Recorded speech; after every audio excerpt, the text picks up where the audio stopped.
Le rêve de Gurfateh Singh de devenir policier a été initialement suscité alors qu'il était en 4e année. Lors d'une visite à Toronto, Gurfateh a vu son cousin Diljit fièrement revêtir l'uniforme complet avec son dastar, également connu sous le nom de turban, un article de foi sikh.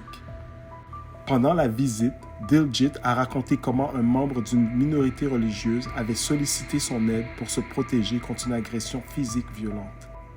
Gurfateh a ressenti le désir de suivre dans les traces de son cousin dans sa ville natale à Montréal et était convaincu que posséder une insigne de police pourrait lui donner le pouvoir d'aider ceux dans le besoin. À l'âge de 15 ans, la passion de Gurfateh ne faisait que s'intensifier. Son grand-père, qui avait immigré à Montréal en tant que jeune professionnel dans les années 70 avec le père de Gurfateh, a joué un rôle crucial dans la formation des valeurs de Gurfateh.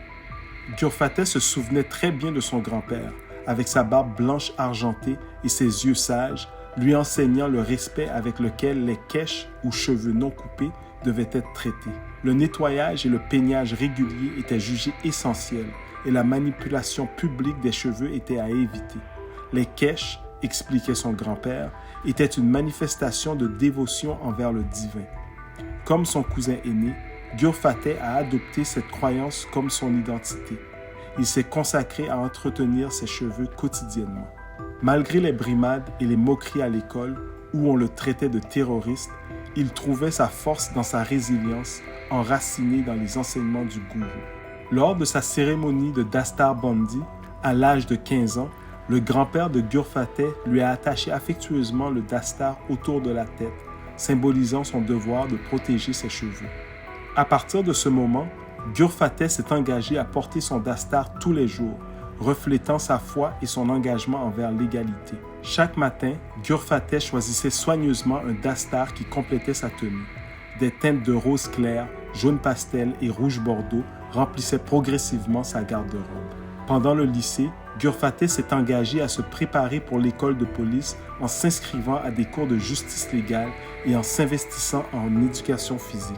Il participait régulièrement à des sports comme l'athlétisme pour maintenir sa forme physique. Poussé par sa détermination à apporter un impact positif pour les communautés marginalisées, il a poursuivi son rêve de devenir policier avec résolution.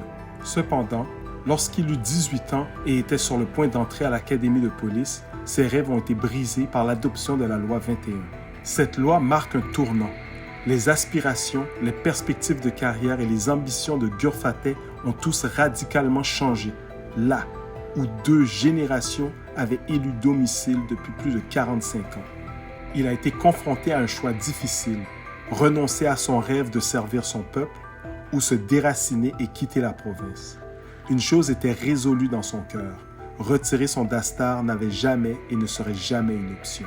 Au Québec, la loi 21 impose non seulement des restrictions aux individus issus des minorités religieuses, entrave leur poursuite de passion, mais elle cultive également un environnement dans lequel ils éprouvent un sentiment d'aliénation et de solitude.